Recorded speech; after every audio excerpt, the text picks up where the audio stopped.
Alright, we're back. I think we're better. Everyone needs to press F5, basically.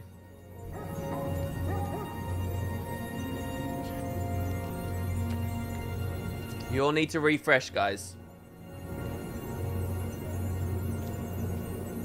Alright, yeah. I don't know what's going on. We were dropping frames again. I've dropped the stream quality ever so slightly.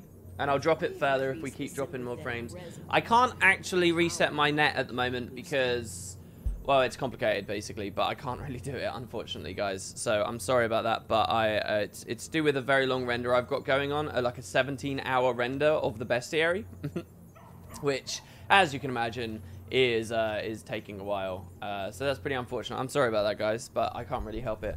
Yeah, I don't know where I was mid-rant. We'll leave it there, though. But, yeah, basically the point I was trying to make was that there was two very different rotations that you execute, even though it's the same build on Necro. And that's not the only place that's existed in Guild Wars 2 either. And so, it really, what the discussion we're trying to have is how much variance is there in the play styles and the kind of the ways your character interacts with the world, right? That's what we're talking about, that variance. That's what we're trying to compare. And if you try and, you know, just do build for build comparisons and quantities and stuff, and you try and make it into a numbers game, it doesn't work. You see a little bit of that dip in with some other areas of the discussion too, like there's a comment on Nike's video that's like, okay, Guild Wars, he listed out all the different end game areas in Guild Wars 1, all of which had different play styles and builds and ways to interact with the world, right? And he said, well, Guild Wars 1 had all these areas, so far Guild Wars 2's got 4 areas, right? And he says, well, so but even he's wrong, and he's a little bit more on the money to list endgame areas with different builds for endgame areas with different builds. He's a little bit more on the money because he realizes that it's so variant, but then he's just listed Guild Wars 2 raids when really the Guild Wars 2 wings are, you know, complete with 3 or 4 very different experiences again in each of them. So, you know, should we not be breaking it down boss for boss? And then does that mean quest for quest? In Guild Wars 1, like, do we count each different underworld branch, each different, you know, shadow form assassin with a slightly different tweaked build as a different thing? So, you know, like, my point is, it's a fascinating discussion. It's a big discussion.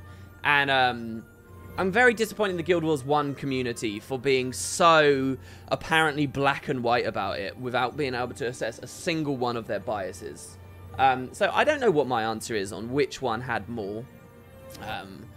But it's a very deep conversation, and people seem to not appreciate that. It's a very deep conversation. It's certainly not something I think Nike could have got out very well in a video as short as he did, which may explain some of the vitriol. But yeah.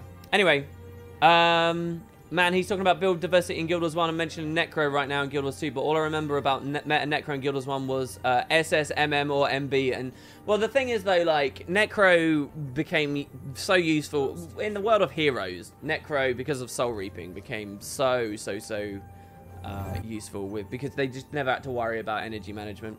Maybe a bit off topic, I think not, but I think WP would love Thinking Fast and Slow book by Daniel Kahneman about biases. Be sure to check it out. That's interesting. I was reading the most recent Bill Gates AMA earlier as well, and he recommended a book about business that I was kind of interested in. But hey, who am I? I'm not a multifaceted individual. I can't read a book about business. I actually caught myself almost buying it, and then I was like, look, I ain't got time for this. No. You mentioned how people don't feel changing their Guild Wars 2 6-0 skills change their build. I'm one of those people, and I think it's because I rarely use those in open world PvE. In Guild Wars 1, you use all 8 of them in every zone. See, I don't believe that either. And there's fun stuff to think about too, like Guild Wars 1, take like RA, right? Pretty much any decent build in random arenas ran the res sig. Pretty much every single one. And a res sig is essentially a built-in functionality in Guild Wars 2, pressing F on people. So, you know, it wasn't even like you had 8 skills in random arenas. It was like you had 7 skills in random arenas. And it's not that Guild Wars 2, and Guild Wars 2 gives you 10 skills and the res sig on top for free, right?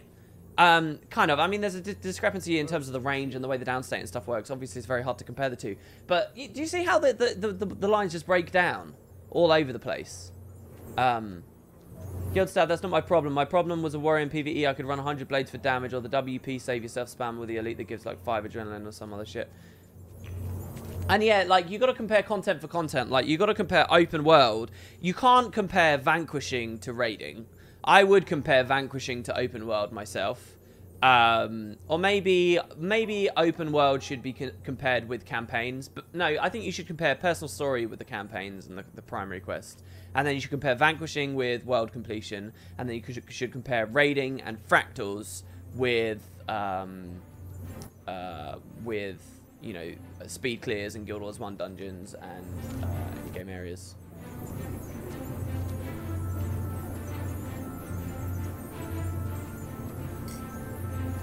I think what it boils down to is that Guild Wars 1 felt like it was a better build craft system. The system itself felt more agreeable to people. And also, unfortunately, Guild Wars 2's early years have significantly jaded people. There are a lot of people who quit. I can tell you this for a fact. We'll stop talking about this now. But I can tell you this for a fact. A ton of people from Guild Wars 1 quit Guild Wars 2 in the early days. And they're still salty about it. And they still seek to justify their opinion even though it's out of date. There's no way of getting around that. That's what it is most of the time. Most people that you find who criticize Guild Wars 2 build diversity are not active players of Guild Wars 2 and do not understand how much the game has changed and have not reassessed their own opinions. But they don't want to because they'll feel like they're somehow wrong, and nobody likes facing the fact that they might be wrong, right? So, hey, better just sweep it under the rug. That is, honest to God, I reckon that's a huge part of it. That is a huge part of it. Otherwise, people would be having the real discussion. Because it's a cool discussion to have. I don't care whether Guild Wars 1 comes out on top or Guild Wars 2 comes out on top. They were both great games that I spent a lot of time in. I'm just more interested in actually the nuance of it. Operator, because I'm a multifaceted individual, guys. All right, there we go. We're done. The Jailer Grim loot box.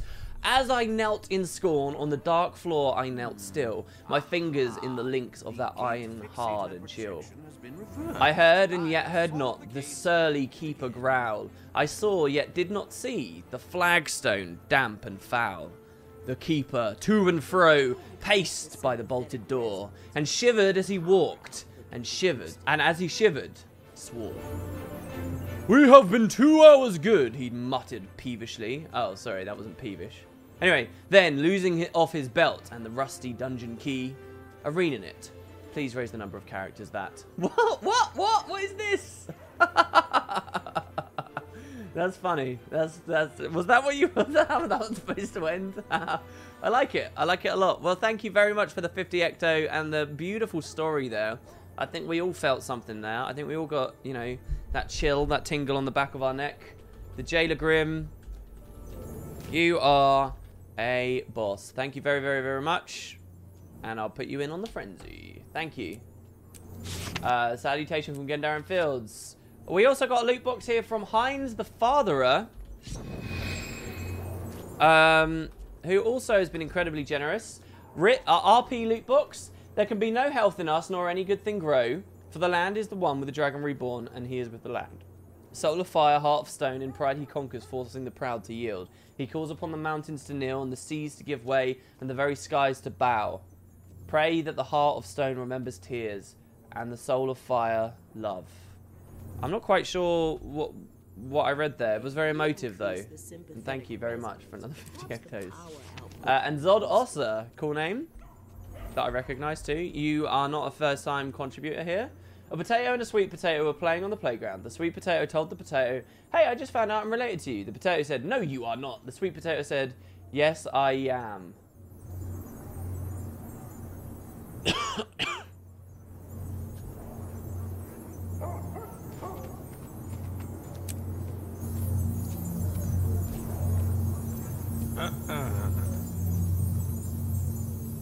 No.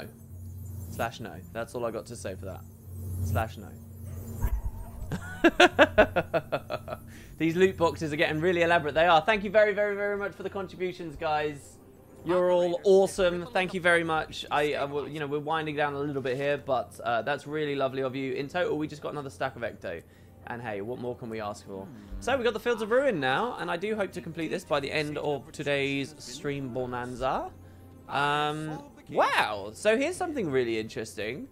Apparently, we run forward just a tiny bit, and it dings this waypoint. Wow, look at that. That's crazy. Why is that waypoint so weird in the way it works? Okay. All right, now we're off, I guess. I don't know. Oh, okay. No, yeah, we're going up. We're going up this way, I guess. I didn't realise they had a launch pad there either. Oh, sorry. Twitch is being a bit funny on my laptop. I hope we don't DC again. Hopefully that little DC there is enough to fix our issues. I feel bad as well. I was blaming ArenaNet servers there, but it was totally on my end. I suppose that I'm not the first person on the internet to have done that. WP, what do you think of the comparison between Guild Wars 2 skill system and skill system in Mobas? I think that, well, here's one of the great shames of Guild Wars 2, in my opinion. Oh, well, look, I said that, and now we lagged as we got the Vista. Jesus Christ. Let's drop our stream settings down a bit more. I'm sorry, guys, but we're going to get a bit de la poop in the quality now. But I think that it's for the best. We go all the way down to 1500. All right, I think one of the great shames of Guild Wars 2, and I mean it's a real shame, that MOBAs demonstrate, is that you can actually have really, in my opinion, you can have really interesting, really varied, really good combat in an RPG, all right, with just very few skills for a person to execute. I don't really think that you can dispute that. And in a lot of ways, the less skills that people have, the more clarity there is in the fights and the more joy there is to be had in the fight. It's kind of like, you know, when we do zombies and you see that, like, the builds are so distinct that you can run because people are so limited in their capabilities, and counterplay is so much more obvious because you know what people are going to be doing and stuff, right? And I think that MOBAs really illustrate that very well. And I think the success of a game like League of Legends, right, which is based on having so few skills to execute as well, and on incredibly high cooldowns too, I think that proves that there's great combat to be had in very little skills. And I think the great shame of Guild Wars 2 and the MMO scene from a broader perspective as well is that they're still kind of stuck in these kind of older RPG ways of trying to give you millions of different options, and I think it's got to the point that, you know, I don't really have 10 skills on my bar here, right? I've got at least 11 because of steel, all right? Potentially another, you know, a huge optional slot here. Variety of different skills here, right? So at least 12, we can say. Plus a weapon swap, right? And this is one of the more basic classes to look at.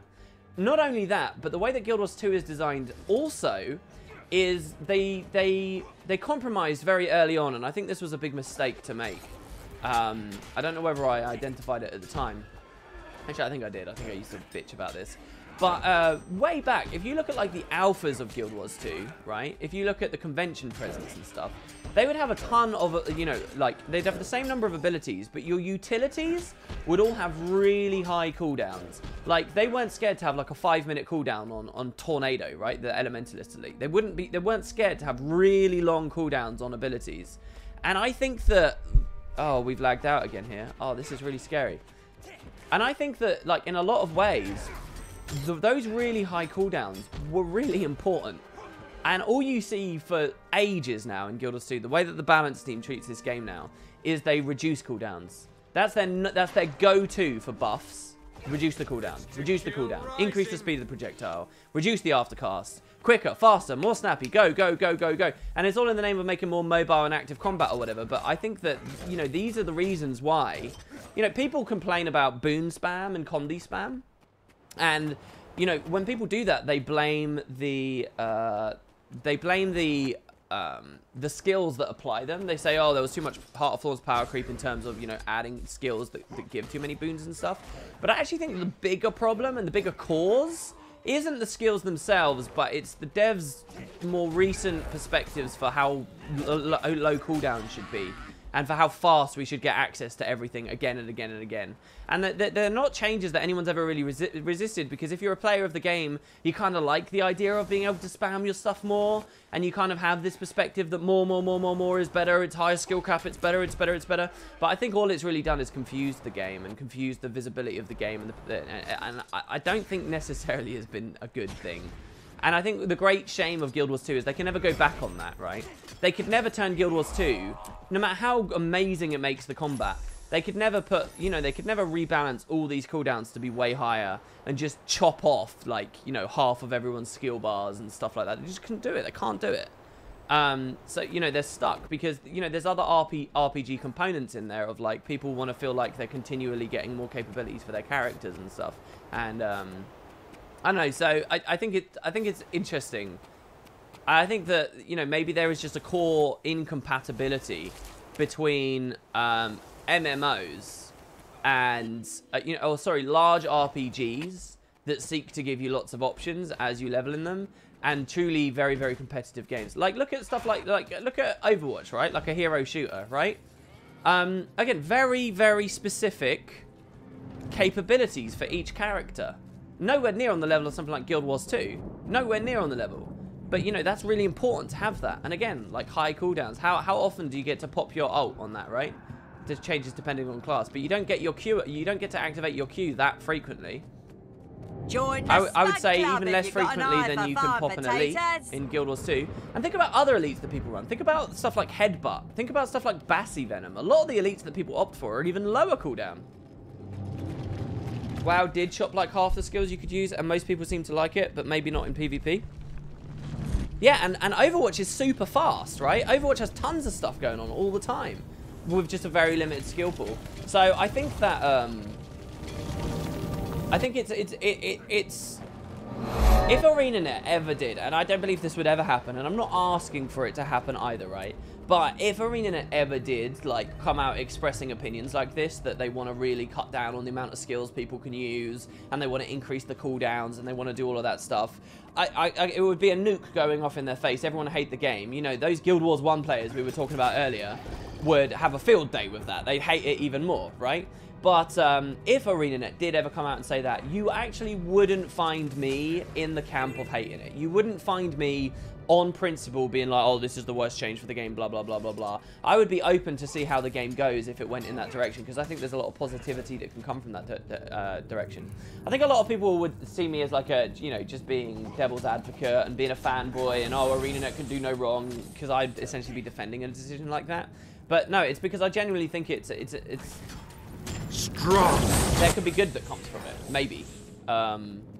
But yeah, just the general accessibility of all these skills. I think we talked on a previous stream as well, specifically with regard to PvP, how PvP would change, and how the visibility of the game mode would change, and how the Boon and Condi spam would change, and how people's how the spectatability of it would change, and how counterplay would be rewarded if every single ability in the game had just a flat 30% increase on all of its cooldowns, right? And all the utilities had a 50% increase on all of their cooldowns. Just imagine if that happened for one weekend, right? Just as an experiment. This weekend, all cooldowns are way higher. Go PvP, tell us what you think. Go watch PvP, tell us what you think. I've got to say, I think that missing key abilities would be a lot more punishing. Playing around key abilities would be much more rewarding. Observing the game type would be a much more fulfilling and much easier to do. I don't know. I think the game would be really interesting with something like that. You know, just limit people's accessibility to skills. But the balance team don't think that way apparently, and they haven't for years. They, you know, I don't remember the last time we saw a big balance patch where a skill wasn't buffed by dropping its cooldown. That's all they ever do. They drop cooldowns. They drop cooldowns. Drop cooldowns. It's mental. It's insane. That's how they approach viability.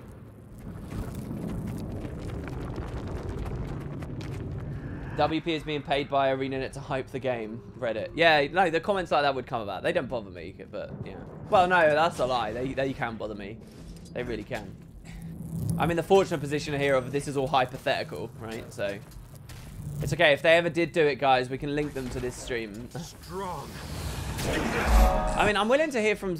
someone in chat might be angry already at what I'm talking about. Maybe you hate the sound of that. Because I know a lot of people would hate that. If you do, speak up. We can talk about it. But, oh, we don't actually have to come up here, I guess. That's curious. But yeah, I think it's... it would be interesting. And again, case in point, the zombies. The experience of playing zombies. I should talk to the Games Masters about running an event where... we do like a proper low-level PvP tournament or something. Not a zombies tournament, but like a proper low-level tournament.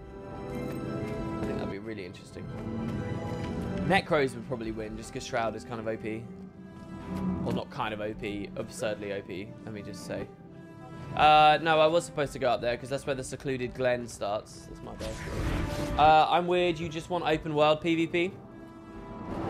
Oh, I talked about that a little bit yesterday, dueling. You'd never have unsolicited open world PvP, not unless they had some way of splitting mega servers off with different rule sets for different players and you could choose, but then that's fragmenting the community and stuff, so I don't think we'd really see that. Why is the game so loud when he's not talking? So that you can hear it.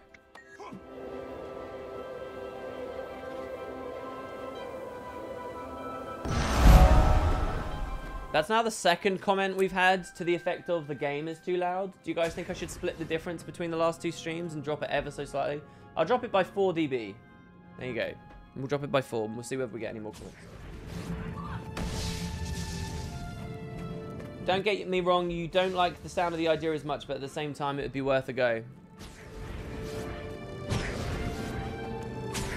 I don't know, so let's try and do it from the other angle, right? Like, why is it a bad idea to, you know, bump all the cooldowns up? Let's not talk about the idea of cutting skills away completely, right? But bumping all the cooldowns up universally. What's bad about that?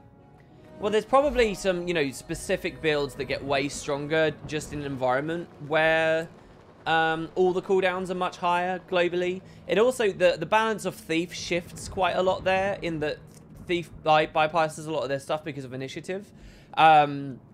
I guess also the power of Engineers shifts and, you know, wanes a bit as well as Elementalist, because basically the classes that have more skills are now faring better, right? Because they can get around the fact that they have more meaningful stuff to do, even if they miss a lot of high power cooldowns, because they can just go to the next kit or the next attunement, right?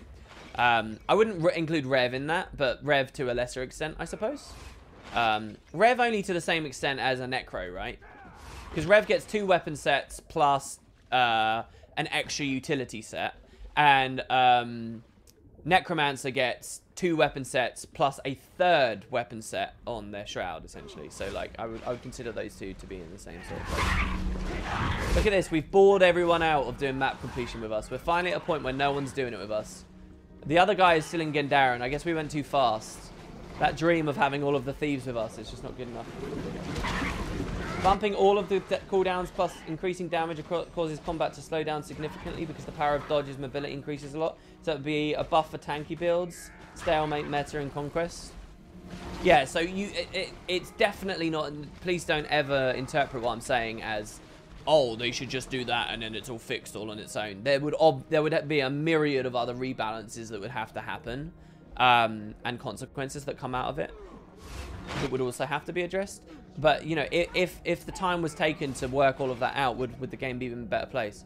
But I just think that I just don't think they could ever market it to people, and that's kind of my point. Like, that's what I think is a shame about Guild Wars 2, but not just Guild Wars 2, MMOs in general. It's I just don't think that the average player is willing to hear it. If you went to an average dude and said, hey, you can turn into a tornado once every 5 minutes, or you can turn into a tornado once every 120 seconds, or 180, I think is what it is right now, but you can cantrip trait it, right? Or every 160 seconds. You know, they were all going to say, oh, I want the 160 second one. Yeah, I want it. Oh, give it to me. But, you know, I always believed, like, the longer the cooldown, the more significant it feels, and the more badass it feels, and the more special it feels. And, you know... Like, I used to love, around release, right, with these crazy high power... One of my favourite things that ever existed in Guild Wars 2 PvP was in the one of the early power metas, right? Where you would find, in team fights, you'd run... You remember I talked about those pocket roamers? The Ellie plus the warrior, right? You might run that with, like, a tanky kind of support character. But also, you could have, like, for backline DPS... Right, you would have like a Mesmer Power Necro combo. And remember, quickness used to be twice as strong as it is right now. Twice as strong, all right? And what you used to have was you'd have Time Warp Lich Form combo. And don't forget, you also used to be able to drop wells and then go into Lich Form. And it would buff the strength of all the wells at the same time. So you had these fucking explosive, badass, crazy Necro Cleave autos that were super emboldened. Like, you'd pop all of your elites at the same time, basically. And these were high-power elites on long cooldowns. So you'd have, like, these really epic moments of getting, like, these super sweet plays where you'd blow up the enemy team. But then you couldn't do it for 2 or 3 more team fights. and you'd have to stabilize after that, and you'd have to, you know, do very well. And you know, there was this really cool like shift of power as people popped these high power cooldowns. These days, all those elites have got way lower cooldowns. PvP is kind of at a place now where every big team fight after a regroup, everyone has all their cooldowns back every time, right? There's no such thing as you only have this cooldown for this team fight and then not the next ones. Maybe, like, if people were still running a lot of banner, you'd find that. Maybe it would be, like, one team fight you have it, the next team fight you don't. But when we're talking about, like, significant... Like, if you think about proper teams fighting other teams on, like, Legacy, where people genuinely... You don't really see this in hot joins... sorry, in, like, solo duo queues. But if people are actually regrouping, right, to then push in for another team fight, you tend to find just... It's balanced such that, oh, you died, okay, fine, next big team fight, you got all your stuff back. That's what they do now. And you don't get that, these kind of crazy synergy combos where people pop all their super high-powered stuff at once. And you don't get the opportunity to identify this epic moment and then move out of it either. It's just all so spammy now. It's just so spammy. And I missed that, man. That was one of my favorite metas that ever really existed in Guild Wars 2 PvP. This was when I was first getting into it. I loved that shit. You know, I remember seriously, when I was very first starting PvPing, right? And I had a team of some guys we played with. We got absolutely annihilated by that exact combo, right? That exact combo on Kylo. We were at CT and we were all bundled like newbies up on the node all at once because we were all like just getting to grips with the game. And this fucking lich form who'd like been might stacked out the ass with quickness just autoed us and exploded us all while we were stood in the wells. And in like 3 seconds, the entire team died. Like, all of us. We just exploded. And it was so crazy. You know, I was on the receiving end of that punishment. But to see that such synergies were possible and fun moments were possible in Guild Wars 2, that's what one of my big, you know, watershed moments where I opened my eyes and I was like, holy shit, Guild Wars 2's got some cool stuff going on in it. And I don't think that people really get that experience anymore. I don't. I really don't. That's not to say there aren't great plays to be made still, but they're so much more obfuscated. Make elite skills great again. But again, how is it marketable? I don't think anyone would like that. Hey guys, we're putting all your elite cooldowns back up to 5 minutes. But I mean, they'd have to pair it with epic buffs at the same time to make it marketable. And now all of a sudden, it's an even more unwieldy balance prospect, right? Oh, Times of Men, you're a legend, man. We've had so few overlays this weekend of streams. I guess I really have to advertise them. Otherwise, we get a lot less like hype going on with the streams. Thank you so much. Oh, that's really wonderful. Listen, dude, if nobody else procs the overlay, I'll do another giveaway. I'll do another gem giveaway today. So anybody who wants to sub or donate or anything, if you do that today, I'm going to pick one at random and I'm going to give them 400 gems. Thank you, Times of Men. That's really awesome of you. Thank you to Brand323 as well for subbing earlier and Finger of Fudge earlier also. You guys are awesome. Thank you, thank you, thank you. All right, let's go that. Oh, I think I can get the... no, I'm not saying you can't be devastated in PvP, but to be devastated in a specific, like, accent, in a specific beat that you can recognize in such a visual way, as a lay player, right? I don't deny that people who have expertise at the game and know what they're looking for can also see fun plays. And there are fun plays that happen. Don't get me wrong. But I'm saying as a lay person to be able to identify and see that. And I think that comes from from higher cooldowns, sorry. Not lower cooldowns. Urge to kill rising. I would love to have a conversation with the balance team and ask them why they have so relentlessly dropped cooldowns for like 2, maybe 2.5 years they've been doing that. Oh, Fat Larry, dude. Well, welcome to the gem giveaway, man. Thank you very much. Thanks for the sub, dude. Thank you very much. Yeah, anybody who subs or donates today, you can get you can go in for a gem prize pool. Show gold or riot? Oh, what, the 11,000 golds? That cool 11k we got there? Pretty good, eh? Pretty good. Our inventory's filling up something fierce again, so we'll have to sort that in a second.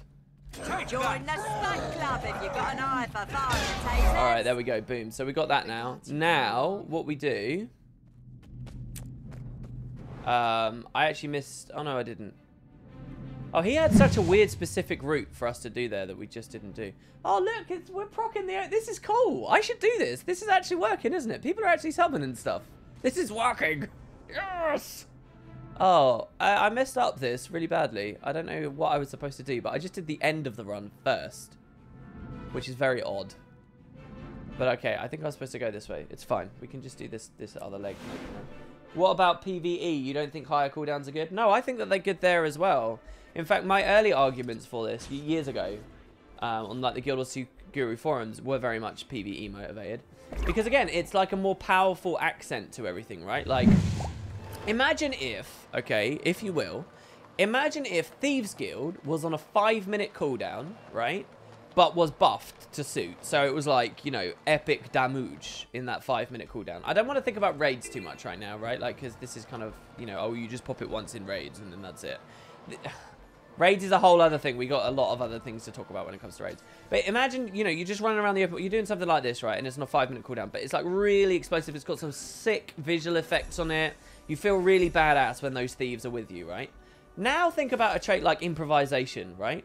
Think about how cool it is. I mean, and that would maybe have to be rebalanced or whatever. But think about, just think about like somehow double casting your elite when it's balanced like that. And how, you know, what an epic moment that would be based on, you know, just some RNG maybe that came out or something. I think that that kind of stuff's more interesting just because this has a... My point is, very bluntly, that if this had a higher cooldown, it would be more interesting when you proc synergies and things with it, right? That's what I'm trying to... Eat my dust. I mean, it's kind of cool when you double cast Thieves Guild already, but it would become more interesting. Do you know what I mean? As for raids, I think it can work there as well. On the surface, it's like, oh, if it's a really long cooldown, then it just becomes, oh, you use this once in the fight and that's it, and suddenly it's a lot less interesting. But then I would sort of tie that into discussions about, you know, it would be kind of cool if for raiding we had this idea of coordinated bursting during specific windows and building our own moments for burst DPS. Right now, it's all about maintaining all the buffs all the time and all the damage all the time. And I'd like to see a little bit more balance of bursty play. This was a discussion we had on another stream that I won't go into too much. But that pairs very nicely with the world where we have much longer cooldowns on everything, right? Because then it's like, okay, you can only pop one Thieves Guild. You can only pop... Yeah, let's just use Thieves Guild as the example, right? You can only pop one Thieves Guild while you're fighting Samrog. But how is that interesting? Well, it's interesting because you need to make sure that you're popping it right when they call for it in TS when the enemy has 25 vuln, because that's not permanently on him. It's only in a it's only in a coordinated burst window you and your teammates have set up. And you want to make sure that the Thieves Guild is there during that time. Otherwise, you know, you're going to get punished for it.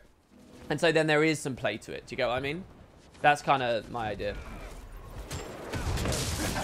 There is another perspective for elites, by the way. I think there is a place for low cooldown elites too. Stuff like headbutt. I mean, how GW1 showed that that can work. An elite should just be something that a lot of the build revolves around, and that's all. But I like the idea of incredibly high power, long cooldown ones.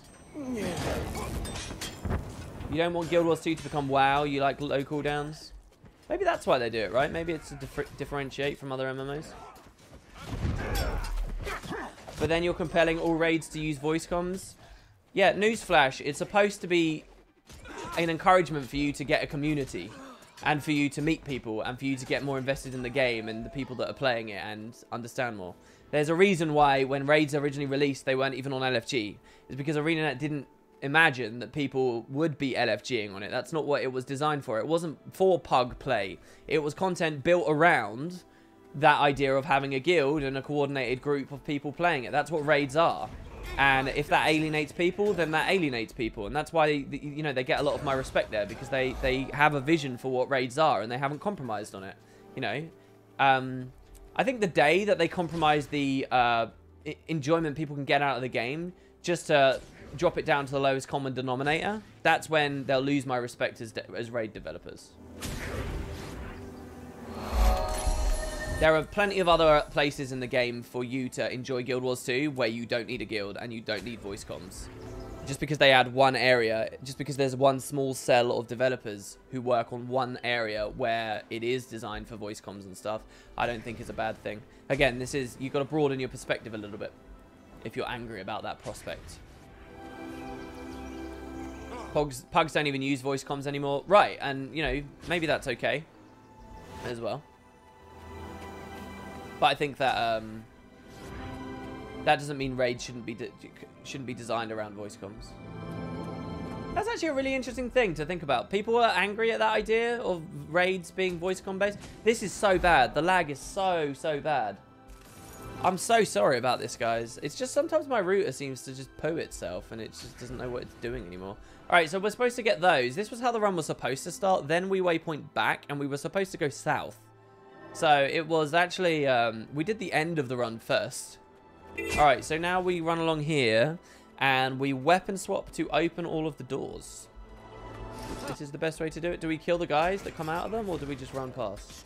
Considering that didn't give us much credit, but killing the guy did, I'm guessing that we want to do this. Corteria overhaul. Amen. What's this? It would work in PvP and possibly dungeons and fractals and maybe raids, but with the current state of open world, I don't think I'd enjoy it that much.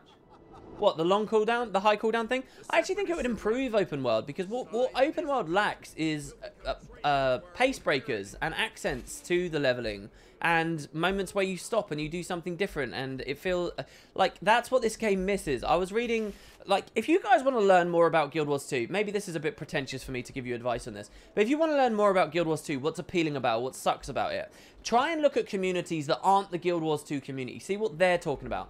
The MMORPG subreddit is very negative in a lot of respects about many different MMOs. It's kind of like a bunch of people that, I don't know, almost hate the genre because, you know, they're so disappointed in it to an extent.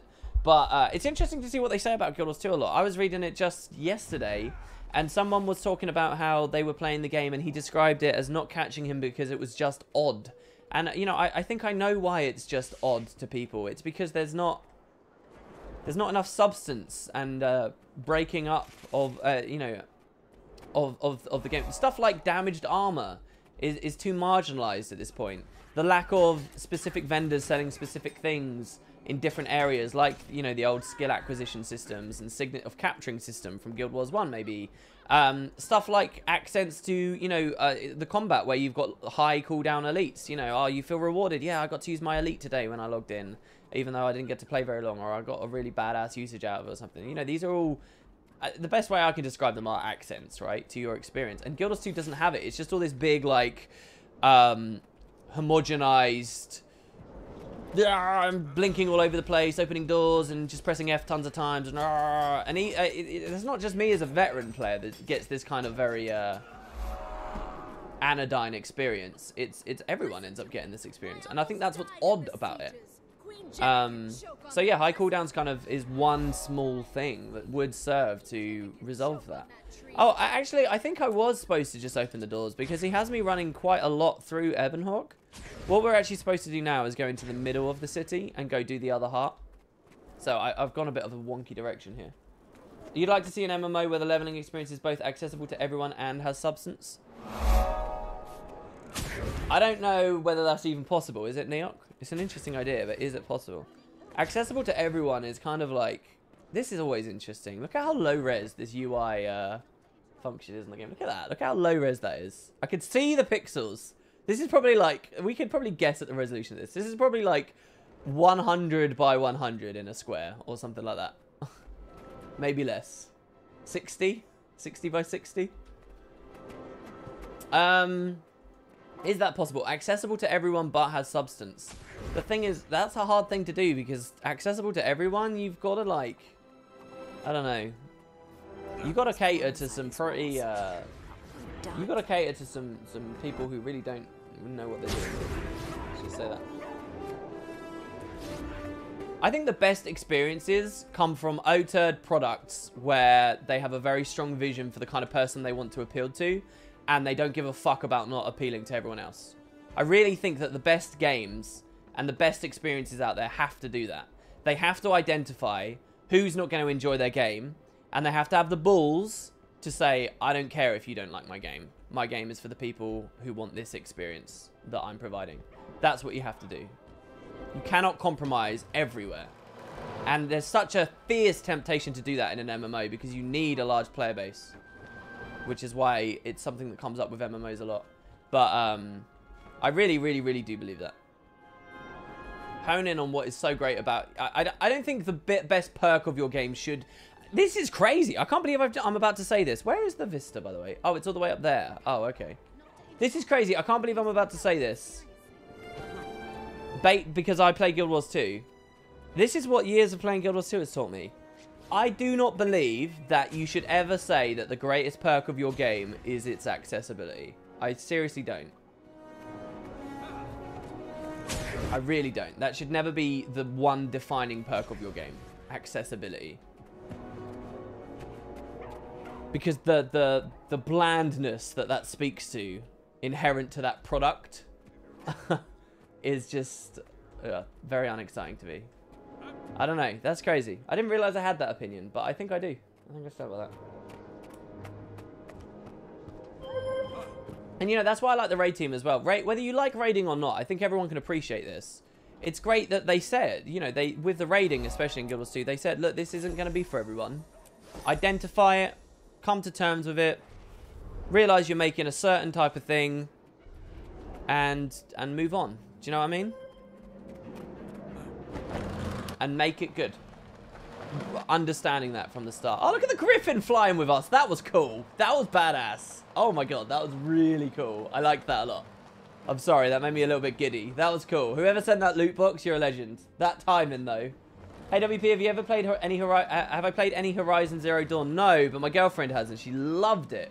She loved it. One of the characters in that game as well is Broyles from Fringe, and we'd watch Fringe together, and she loved that too.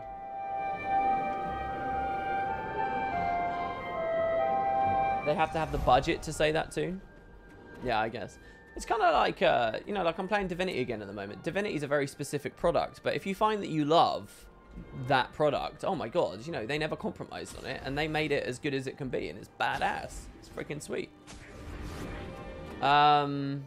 Okay, so I messed this up a little bit. By a little bit, I mean quite a lot. I don't know what I'm supposed to do. Am I just supposed to get the animals back in their pen? Are they going to follow me now? Are they bugged or something? Farmhand Lineara? See, this is why I love the char maps. They've got interesting events that I don't know how they work already. Okay. Oh, look, these have even got interesting skills. Prod and prod. Okay. This isn't going to give us heart progress, so unfortunately. Oh, the whip. Oh, my God. Licorice whip. This is great. Get in there. Go. Move, piggy and cowie. Go. Oh, what I would love is if this was a cow and a chicken. How does this whip sound? We're going to listen to the whip. Oh, let's get 3 at once.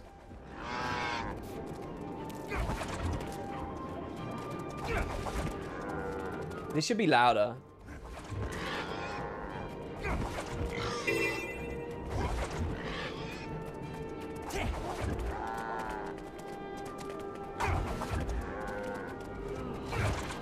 Alright, there we go. We've heard enough of it. This sound effect would sound really good if it was a lot louder. Alright, where do we go? Up here now?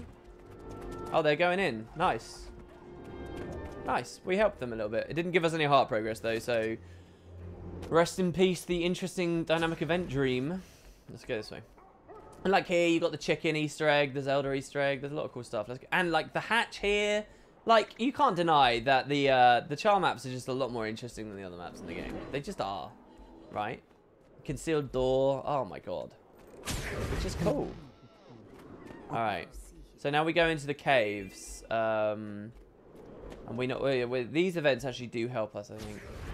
Let's see what we got here. Squid thieves. Does killing the thieves help us? Damage thumper turret we can repair.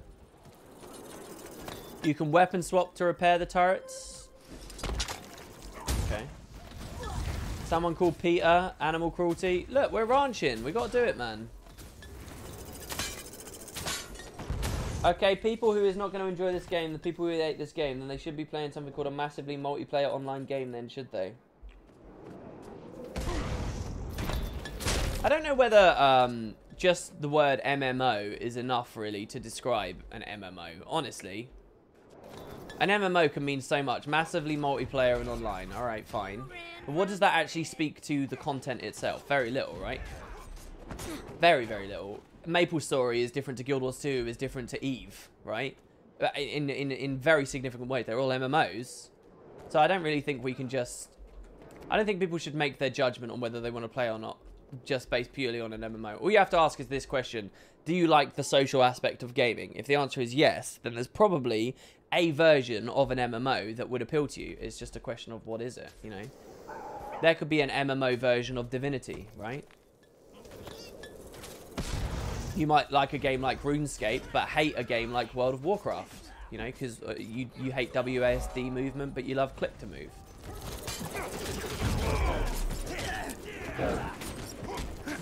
Alright, well that event was awesome. Been there, done that. Most character complete, 50%. Wow, that was cool to get that ding. That was badass. I'm going to make my UI larger so you guys can start seeing these pop-ups as they arrive.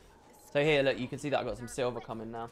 Lance Reddick also shows up in Lost. What a guy. Yeah, he does. Matthew Abaddon. In fact, that's what I call him all the time. I call him Abaddon all the time. Most of you guys listen to me right now will be thinking of the Guild Wars god, but it's funny because you might think that that's what I think as well. If I ever hear Abaddon, Wood and Potato just must think of the Guild Wars god. I never really, well, I obviously do think, it's not never. But if you just said to me, if you walked up to me on the street and you said Abaddon, I'm probably going to think of Lance Reddick. Seriously, and I'm going to think of him in Lost. Because he was such a mysterious and interesting character. It was intrigue in him and Richard Output that got me into Theorycraft of Lost when that show was first coming out. And I started, you know, really getting into all the speculation of the show. He didn't really have a very big role in the end either, but hey, there you go. Have I watched a new season of Samurai Jack yet? No, but I saw that the voice actor did an AMA. I didn't click it though. Is it living up? I really hope it lives up. Because stuff like Fairly Odd Parents came back and didn't live up. And I don't know. There's been a lot of old stuff returning. Like, I'm a big fan of the... this is kind of a different ballpark, but I'm a big fan of Zoolander, the first movie. I think it's hilarious. I specifically think Will Ferrell, when he rages about Blue Steel and reveals why he hates the main character, Ben Stiller's character, at the end. I think that's so funny. I think that's so genius the way they set up as well. I think it's awesome. I love Zoolander, but I've not had the balls to watch Zoolander 2 because everyone said that it sucked. And it's like, I don't know. There's a lot of stuff. Wasn't there a new Dumb and Dumber movie that bombed as well recently? The Ghostbusters reboot bombed, but for different reasons, I guess. Again, a slightly different ballpark. I'm just scared of all these reboots of things I used to love. Not that I was a particularly big Ghostbusters fan, to be honest. Urge to kill rising. Episode 2 and 3 were incredible. When I think of Samurai Jack, the episode I always think of that when I realized that the show was like, you know, I used to watch that when I was very young, and I used to really enjoy it for the action and stuff, right? But when I first appreciated Samurai Jack on like a deeper level, all right, or whatever, and you know, because I was quite young at the time, when I first sort of realized, hey, this show is more than just what I thought it was. This show's almost kind of arty. And when I, you know, and these are sort of my formative years of learning like how media can affect you and stuff, right? There's an episode of it, right, that I always think about, and it's now my go-to, the thing I get in my head when I think of Samurai Jack, right? There's an episode where the entire episode is following some bad guys setting up an ambush for Jack in like a snowy area. And like they all feel wronged by him. They all feel like, you know, they want vengeance. And you don't even see Jack for most of the episode. It's just all these bad guys setting up an ambush. We need to do something about our inventory soon. I'll do it at this heart once we've got it finished. The entire episode is this really elaborate trap that they set up. And then at the end, Samurai Jack walks through and there's no dialogue anymore. None. And they're all waiting in ambush. And it's showing you this drip of water that's dripping down from an icicle. And it's drip, drip, drip, drip. And then suddenly you're looking at the icicle and the drip of water is just about to go, and then they spring the trap. And in this moment, this huge action sequence busts out where Jack handily deals with their entire ambush, you know, annihilates all of them. And once the action sequence is over, it cuts back to this drip of water that you saw, and finally the drip of water hits the ground, and it kind of shows that this all happened in a really short space of time or whatever. And then the episode just ends with Jack just walking down the road alone at the end. And like, you know, it was a really, really interesting concept, and it was playing with things in a way that I didn't realize cartoons would play with things. And I always think of that episode, and I always really like that episode. I don't know if I could call it my favorite, but it's certainly the one that had the biggest impact on me. I love that show. Really cool. The new Teo Cam, yes, the new Teo Cam, Jonathan, absolutely. Oh, we just had another overlay as well. Oh, it's from you. For 3 months, you just resubbed. Fat Larry says he's a sucker for gems. Well, good luck to you. Jibber Jabbot as well. Yeah, guys, if you donate or sub today, you will be put into a prize draw for 400 gems. So that should be fun. Hopefully you enjoy. All right, now. I can't salvage, so I'm just going to sell this stuff straight up. We're going to make sure we don't sell anything too good. I think this should be okay. We just got to get as much space as possible. More coins to sell, that's good. Oh, snap, look, we got a bunch of loot boxes as well. You guys, a Scallywag's lucky coin. That's curious. Can we sell that on the TP? I'd love it if we could right-click from a vending window like this to check if things are TPable. Alright. 2 frost guns we've still got. Oh, man, I really got to play with that on Necro. That'll be a fun video. Get 100% crit chance on a Necro. Go full bleed stack duration. Strongest open world build. NA. Or just in general. Let's see our rolls as well. Forgot about those. Alright, and let's keep going. Imagine a Samurai Jack aimed at young adults instead of younger teens. It's really what it is now. Oh, that's awesome. You know, this is going to sound kind of sad maybe to some of you. But I wish there was a Pokemon that was aimed at young adults instead of kids. And a Pokemon that respected its continuity. There's something about the format of that show that I really like. The kind of adventure format. Out on the roads. That sense of growth. That sense of competition. That sense of rivalry spiking up. There's something about that formula that is truly magical. And if they had a more coherent in terms of continuity, less bottle episodes, less returning to the so-called status quo, less filler, and more of a young adult version of it, I think it would be such an incredible show. Because it really has got the magic mix, but they'll never do it. Like, and nothing will make you want that more than if you try and binge watch the series. And then, like, for me, when I get... the first 2 series are so good. Seasons, sorry, is so good. Right, and the conclusion of, like, his Gary rivalry and stuff is really good. But could be so much better. And then it feels so disappointing when they just basically reboot it every region now. And it just keeps on going and they refuse to change things. I remember correctly that if you would get a degree, it would be in biology, correct? Yeah, I think that is that's kind of my answer really. That if I wasn't doing this, if I was seeking to do something meaningful with my life, my career of choice would probably be I'd love to get into biogerontology, essentially the study of aging and finding solutions to age-related disease and senescence and yeah, just keeping people alive for longer. Tackling things like diabetes and, you know, the big killers, basically. And making people age slower and, you know, because I've said it before, I think that's probably one of the most noble things you can dedicate your life to, the extension of human life. And hey, it might even pay off dividends to you personally one day. Expanding human lifespan, to me, alright, so if we're talking about human endeavor, if we're talking about the future of humanity, if we're talking about, you know, where we're moving as a species and, you know, becoming a multi-planetary species and pushing the boundaries of who we are and what we are, I believe that a lot of social change needs to come in place, right? The way we view our politics, the way we view the long term in terms of damage we do to the environment, in terms of investing in things like space travel that won't pay off for our respective countries for years and years and years. All of these things require a lot of cultural and social change, our views on education, stuff like that, before we as a species can become greater, right? All of this requires significant social change. And I think the best way to drive that change over the course of the next 100, 200 years, the best way to change that, people's perspectives on where they invest and how we treat each other and stuff, I think the best way to change all of that and make us a healthier and better species, the best way to change that is increasing human lifespan. So that you are less flippant, so that you are more long-term, so that you're less, you know, motivated by the right now and the immediacy of today.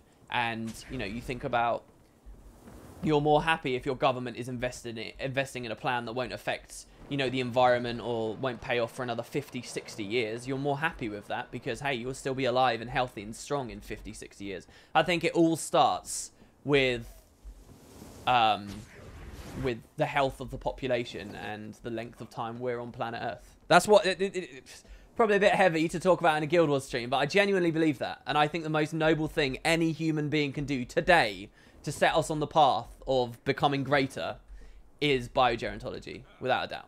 And if I wasn't playing video games for a living, I'd be dedicating my life to that cause.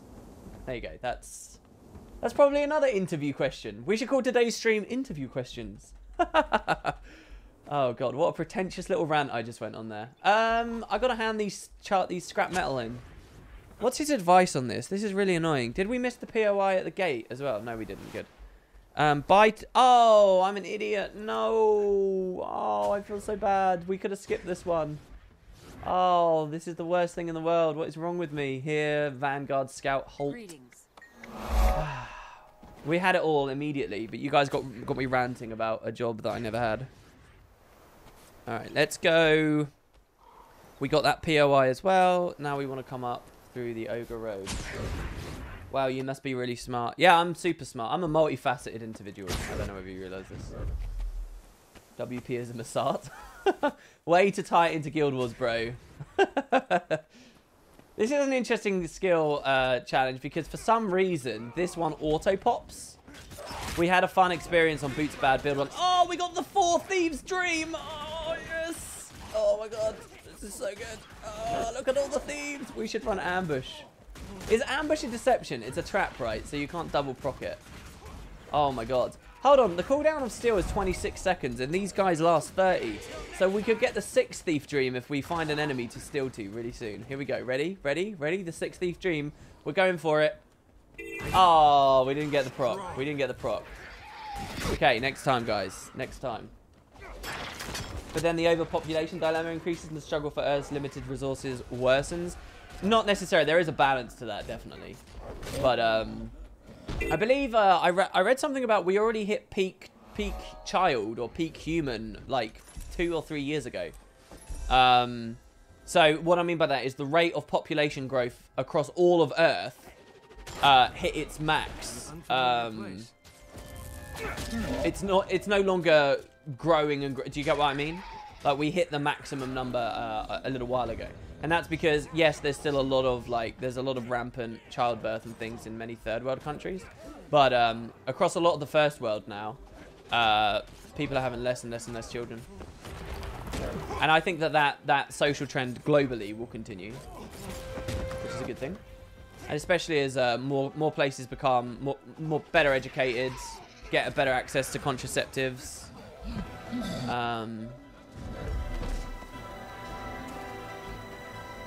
And less impoverished. I think that we'll find that only gets better. I don't know. What the hell do I know about this stuff? Let's be real. This ain't Guild Wars lore. I don't know what I'm talking about anymore. I'm out of my depth. Damn, you're going to have to go. It looks like you're going to miss the giveaway. Yeah, I'm afraid so, Brand. Because if you don't... if you win... whisper me on Twitch when you return and when you find out that you've won, and you will get the gem. So don't worry, but yeah. Lend me a hand. Find the key for immortality or rant about Guild Wars. Kappa. I know, right? One's much easier than the other. In many ways, I took the easy way out. Because, hey, guys, what's important is that you're happy, all right? You don't need to dedicate... You don't need to devote your life to some greater purpose or the state or whatever, right? Personal happiness, that's all that matters, all right? Okay.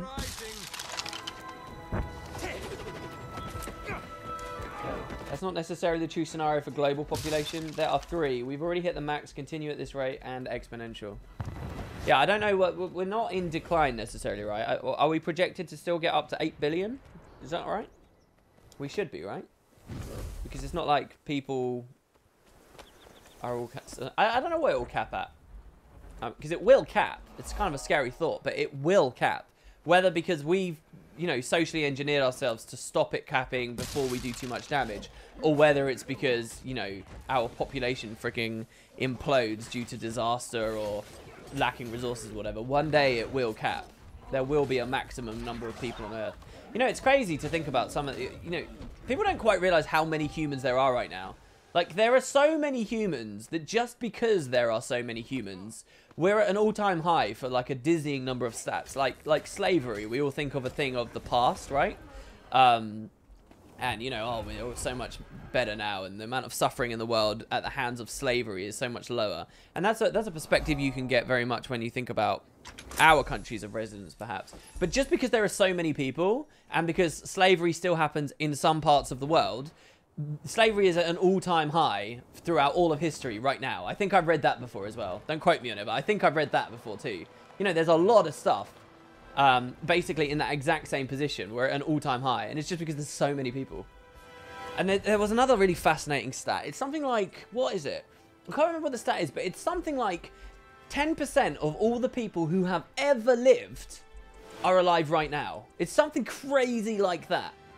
I mean, to think about that is insane too. Across all of, like, civilization and keeping records of various human populations, 10% of them are alive right now. Or it's some mind-blowing stat like that. Maybe someone in chat knows it better than I. I can't pull that out of the top of my head. But, you know, you read these things sometimes. It's crazy. Alright, so once we've done Hunter's Gorge, I was supposed to go not this way, where the big arrows are telling me to go. We're going to go this way. Somalis have, like, 8 children here. Weirdos.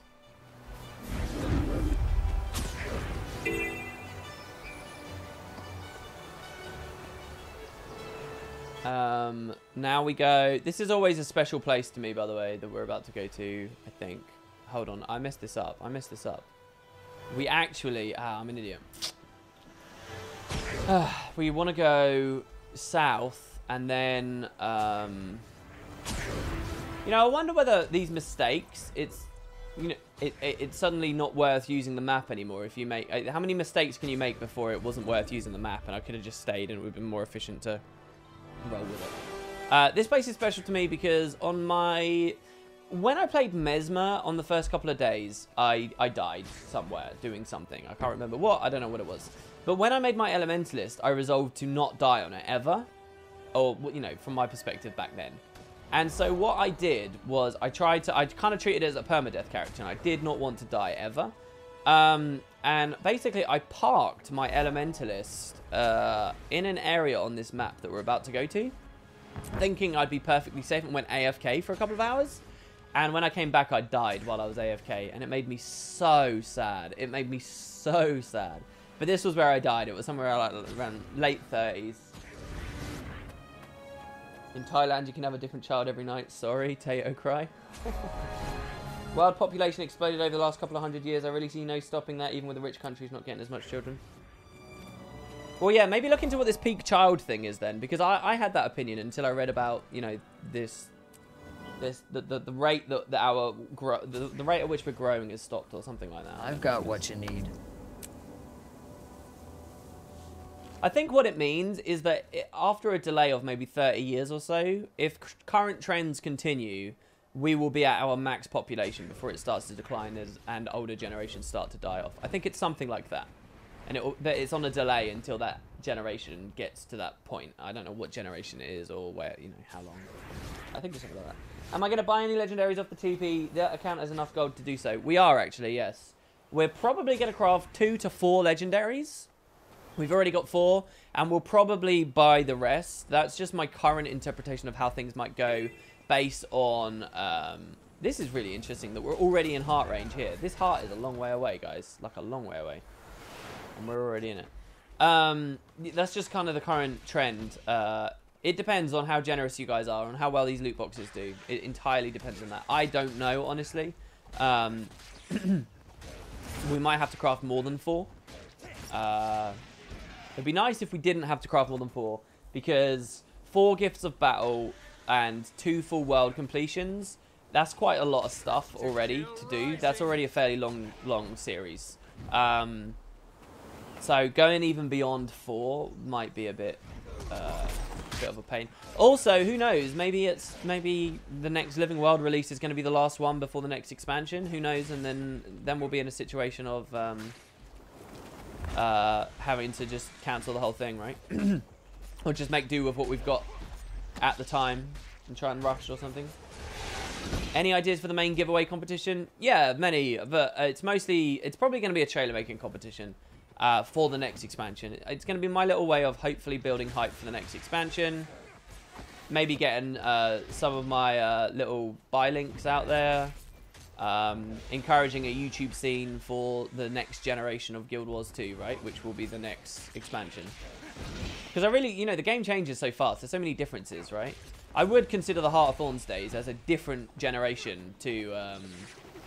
maybe I'll just use them as a generation because we were using it a second ago. We were talking about aging and stuff. But I would consider, it's a very different game. The Heart of Thorns days, very different game to the 2012 game.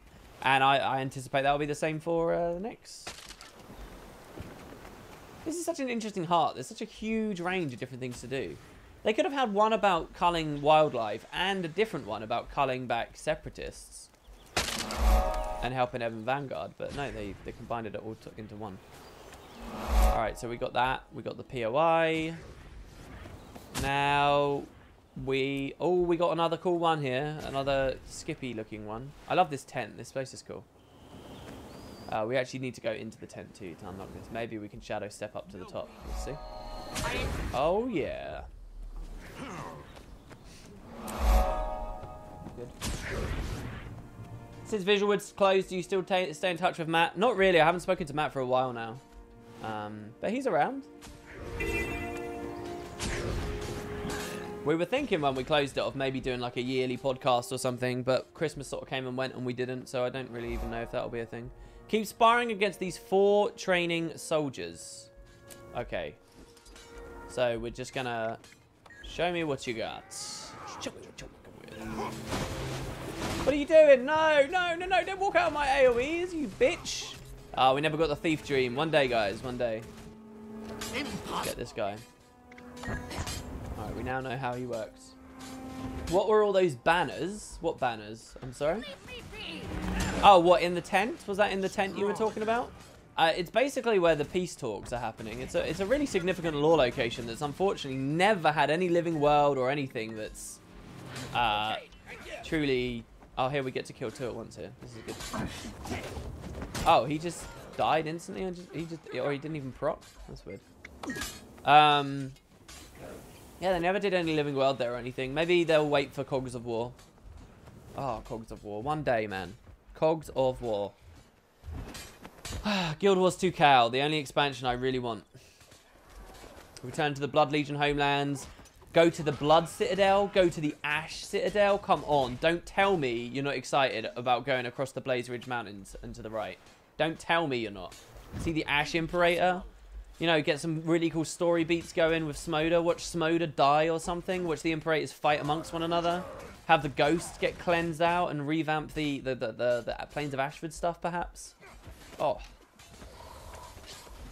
Get a ton of Ritlock.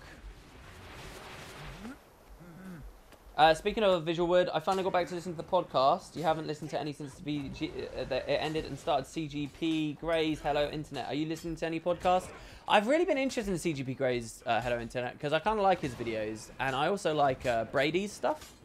And then one day I realized they do a pod together. And I was like, holy crap. But I've never listened to it. I'm not really much for podcasting because I don't really have any commutes or anything anymore. So it's like, if I did do commutes, I would be podcasting. I genuinely would. But I kind of don't right now, so I don't know where it really slots in. Right now, I have time where I play console. I have time where I watch TV, which is Star Trek at the moment mostly. And, you know, other ongoing shows like Walking Dead and stuff. And I have time, you know, leisure time where I spend time with my girlfriend and, you know, we do other stuff. So, like, that's basically all the leisure time I do for myself. That's how I sort of prioritize it. I don't really have any space for a podcast. God, that sounds so sad, doesn't it? It sounds so sad how much I've regimented my life. But I'm way happier for it. I've got time to do the things I care about. Mostly, just not podcasts. Alright, so we sparred with them. We got the POI. Now he wants us to go up to the lake.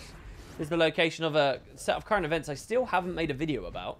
And supposedly still has a hidden achievement associated. Well, actually, no, not this, right? The hidden achievement's based on something else.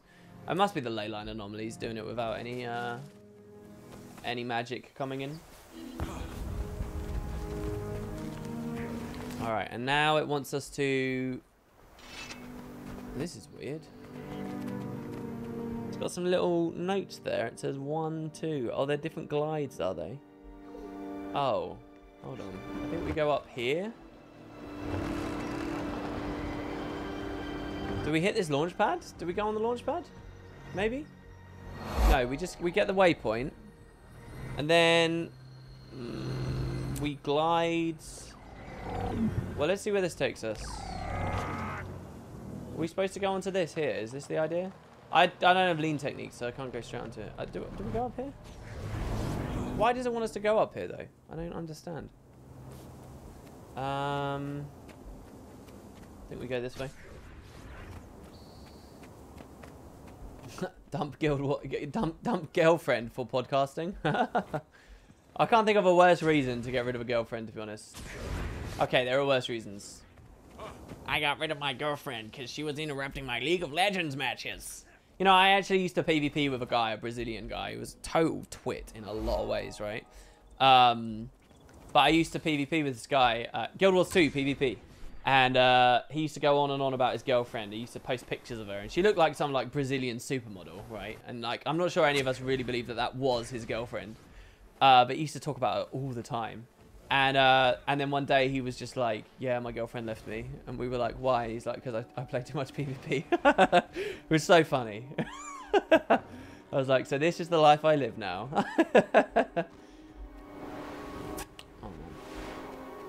You know your game's made it when that's happening to your players, right?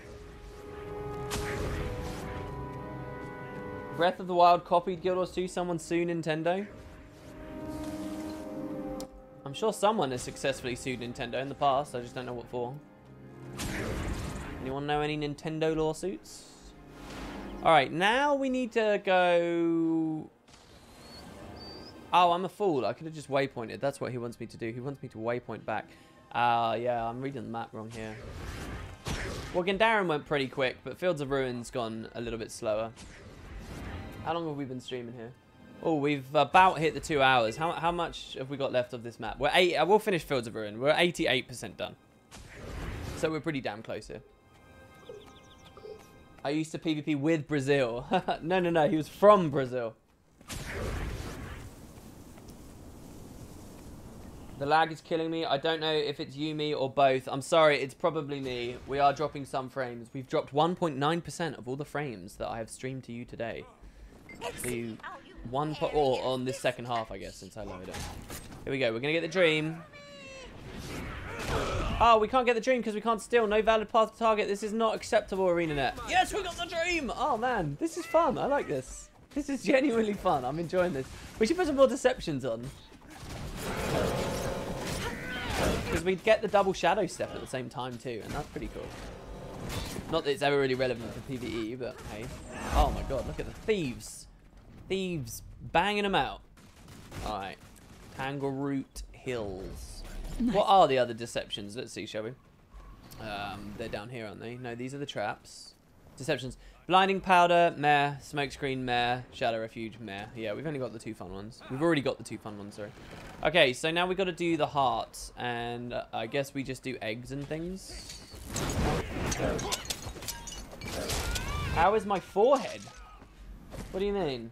Have you looked at Harrison Zero Dawn? It's a lot like Tomb Raider. Harrison Zero Dawn. I've never heard of Harrison Zero Dawn. What do you mean, how's my forehead? My forehead's good, thanks. It's scaring me. Why would you ask me that?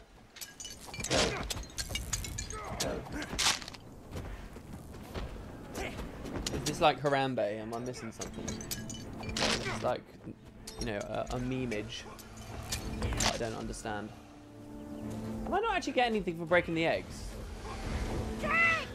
Shiver Peak got a map, Kryta got a map, Maguma got a map. It's time for Ascon to get a new map. Maybe, yeah, maybe the next Living World episode is Ritlock's adventures back at the Black Citadel. And we get to see, like, I don't know, that stuff. But I don't know, somehow I feel like they might just leave Ritlock till the expansion now. and reveal what happened to him in the mist and stuff when we next see him in the X-Pack. Do some fun stuff with Smoda. I think Smoda's such a cool character, right? So, like, goes against the grain, very very progressive-minded compared to most chart. I really like Smoda. I think it's a great idea for a character. Your forehead doesn't look like WP. Insert creepy Unicode face. Wow, I didn't realize the heart piece moved so far back as well. The reason I'm not stealing is because I want to keep going for the Thieves Guild dream every time. So I'm going to keep, like... Well, actually, I suppose if... I should just steal off cooldown. Because 180... In that 180 seconds, I could get multiple steals. That probably works out as being incredibly likely to bypass the cooldown at some point. But we've only got 25 seconds away now anyway, so... Why are harpies universally really evil? I don't know. Harpy is just like... There's something about the name that suggests they're horrible, isn't there? I actually read on Reddit, there's a Disney movie, what is it, Fantasia? Where they actually animated topless, naked, like, ladies, showing full nippy, whole breast with nippy on there and everything in a Disney movie. And it was harpies in like this like hallucination sequence. They were showing like these harpies topless. It was kind of crazy to me actually. I didn't think that Disney would ever have done something like that. It's one of these very old movies though. AWP, happy birthday. Thank you, Wardenadian. That's really lovely of you. I love it when people say that to me in chat. It reminds me of that crazy stream where people just kept saying it for no reason and donated a ton to me. That was so weird. And heartwarming and lovely. And I haven't forgotten it. And that, whenever someone says happy birthday out of random, it makes me think of that. Alright, yeah, I did what do I mean we? I did terrible here. Alright, we're looking for a waypoint somewhere. Oh, I didn't go down into this bottom. When was I supposed to go down here? Oh, it was like right after we missed that heart up. I was not on the game here. I love this area of Fields of Ruin as well. This little forest here. I wish that this was about 25 to 30% denser, these trees, and much bigger. I would have loved that so much. I think this place is beautiful and could have been so good. This is exactly the kind of forested environment I feel like Guild Wars 2 should have had more of. Slightly denser, and yeah, just bigger. Just loads more of it. But unfortunately, it gives way to this crawl really fast, and we don't get too much more. Link for science. I'll just type Disney Harpy breast into Google and Google image it, and you'll see what it looks like. I mean, it's not sexy or anything. It is just a cartoon boob, and it only flashes for a little while. But the fact is that nudity. That's all that matters, guys. Look, we're obviously all men watching this stream. We all know what I'm talking about. Any excuse to see a lady. Any excuse. Alright, what have I got here? Apparently there's a POI. Oh, alright, so we just keep going. Help Nia Symbols Hounds. That frickin' event, man. I've done it a million times. You do that so many times in the Chuk and Chumpawat collection. But here's Chief Otia. He was alive in Guild Wars 1, guys. This character is actually alive in Guild Wars 1. Ogres are very long-lived, and he was alive in GW1, and even had some skills named after him, some pet skills. Otia's Cry. Oh, please don't lag me out now. Not right at the end of the stream. Don't give us a crappy outro to what has otherwise been a great stream. Come on, man. Don't you do this. Oh, shit. Somebody just donated. Wow. Time donated £5. It's your birthday. Happy birthday. Hey, thanks, man, so much. Thank you for doing that. And for doing that, I will pay you back by entering you into a giveaway for 400 gems. Thank you very, very, very much. That's wonderful of you. Thank you. All right, let's go. I know some of you guys are going to be getting triggered by these hearts, so let's do this, shall we? Here we go. Sorry, friend. All right. And now we've got one POI at where Symbol actually is, which is over here. Oh, the speed. Speedy Gonzalez. Love it, love it, love it. Oh, come on, give me the dough. Refresh my cooldown. Oh, it didn't work. I used Shadow Return as well, rip. Alright. And voila, that should have been map comp there. But we missed it because I don't have one Vista. Oh, which is the Vista in this room up here, actually. Jesus. I don't have enough energy. I agree, women are sexy. There you go.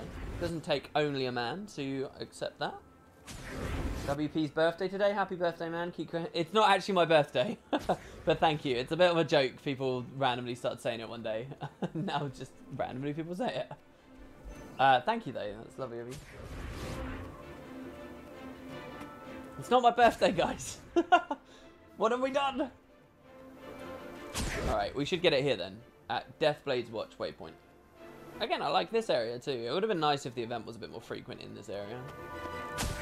Oh, never mind. I lied still because we have this vista to get up here. Man, I love blinking around and just... I'm like a chef. I'm like the speedy chef. This is brilliant.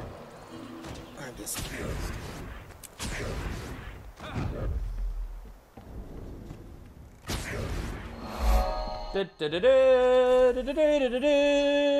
20 portobello mushrooms, 2 greens, and a transmutation charge. Pretty bad reward, honestly. Pretty bad. Why is this on the roll for map completion? Did they have bigger aims for this once upon a time? Look at this. Look how few there are. There's one optimistic guy trying to buy 1,000. That's it, though. There are so few buyers, these investors in portobello mushrooms. Someone's like, one day my ship's going to come in and I'll earn on my portobello mushroom investment. I mean, they might do this, like with a new map, new food and a new map, but Jesus, that's crazy. All right, well, there we go. Let's do some loot boxes and let's close the stream down here and give you guys your gems, shall we? Oh, wow, what is this? Someone's given a lot of random stuff here. We'll do it in order. So this is from Reg. Thank you. Let's go here. Regendo. Dearest Issa186, you or an associate of yours has purchased the following items to be delivered to your account.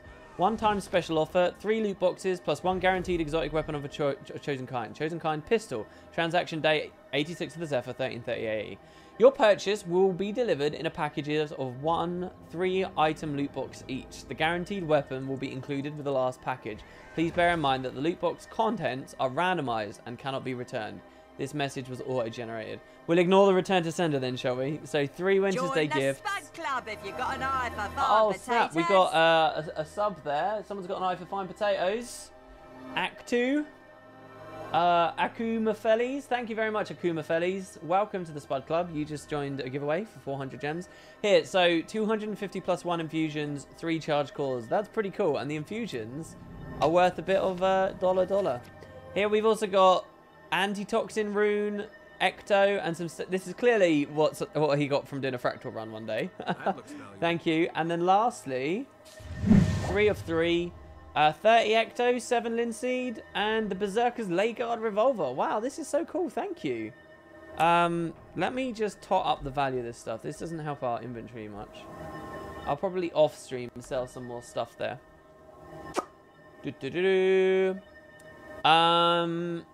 That's really awesome. Thank you very, very much. I'll put these onto sale because, hey, why not? And I'll enter you in, Reg. That's so cool. I like the flavor of it. For, I don't know, about 50G. I think that's about 50G with those agony things all told, I think, and about the 20 gold thing. Maybe it was a bit more. That's really lovely, though. And I'll put you on the Juggernaut, even though we've already got it. Thank you. I'll sell these right here, right now as well. Yeah, if you want to get in on the giveaway, guys, last chance, sub or donate. And you'll be in it to win it. Actually, the agony infusions were a bit cheaper than I thought. Huh. Maybe I'm thinking of just how much it costs to craft a +9, which is obviously a lot. All right, well, so that's that one. Thank you. Loot box here from Calanth Arcs. Very simple. 30 Ecto. That's really lovely of you. Thank you very much. And it's not your first time either. 30E. Jesus, this is good. And we'll go on Sunrise for you. I very rarely do the Great Swords because I'm not sure whether we're going to go Eternity plus the 2 Great Swords or what. But yeah. Let's get some Ectos up in this B. Oh, okay, and you did 2 males. Teometra. Star Wars or Star Trek? For me, it's Star Trek. I was never that much into Star Wars. Star Wars is okay. But I would consider the original trilogy to be okay. The prequel trilogy to be slightly worse, but again, only okay. But does a lot more for the world building and the franchise building than people give it credit for, the prequel trilogy that they made. And the latest, I haven't seen Rogue One, but the most recent movie, again, I would call okay. I don't know. I think a lot of people have kind of a fake joy for Star Wars just because they got it from their dads. But yeah, I really like Star Trek. Star Trek I got very into recently. Star Trek can be a bit crap sometimes, but overall I really like that world and I like that franchise. Though I'm only... Voyager has just started for me now. Voyager, I'm literally on the episode of Deep Space Nine right before Voyager begins. So I know it's going to get crap and I know it's going to fall away and Enterprise isn't too good, but over time. It also might be a bit of a country thing. I think that Americans tend to like Star Wars a lot more than Star Trek, while in the UK, Star Trek was a bigger phenomena. But we're comparing movie franchises to what is mostly a TV franchise, just plus with a little bit extra. Happy birthday, Potato. Oh, thank you very much for the white cake for 3% burning duration. That's lovely. Thank you, PogChamp Mesmer. You're a legend. Well, that's very cool. Let's do our gem giveaway, shall we? And we'll close it down. Oh, we just had another loot box. Hold on. Jabba J. Wow, 50 Ecto. That's really cool. Thank you. That's also super helpful. We'll probably sell this stuff on the next stream, which is, again, I mentioned this earlier, guys. Saturday, I will not be streaming. It will not happen. There's not a Saturday stream, but Sunday should be fine, and we might pick up a Tuesday one next week to make up for the fact I will not be on Saturday. There's a slim chance I won't even get Sunday, but we will see. Jabba J, thank you very much. That's 50 Ectos. Whew. And we'll sell all of this in the future. Oh, my tummy's rumbling, and not in like a hungry way, in kind of a weird way. I don't know what that is. All right, okay, so let's have a look. DOC DV as well subbed. Thank you very much. So let me just count up the numbers of people we've got here.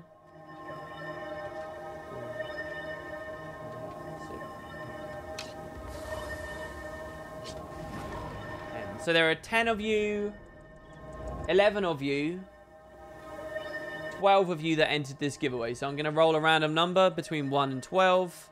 And whatever comes up is that person on the list. Easy peasy. Oh, Google has a built-in one now. Wow, Google, you're amazing. I'm more than happy to let them take over the world. All right, here we go. Generate.